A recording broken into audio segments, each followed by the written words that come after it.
தன்னை மறந்து மண்ணில் விழுந்து இளமை மலரின் மீது கண்ணை இழந்த வந்து தேக சுகத்தில் கவனம் காட்டு வழியில் பயணம் கங்கை நதிக்கு மண்ணில் அணையா இளமையெனும் பூங்காற்று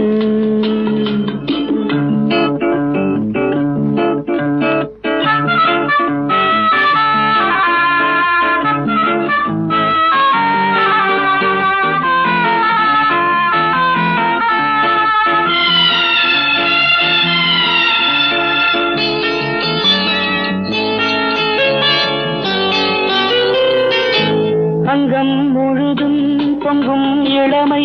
இதம் பதமாய் தோன்ற அள்ளி அணைத்த கைகள்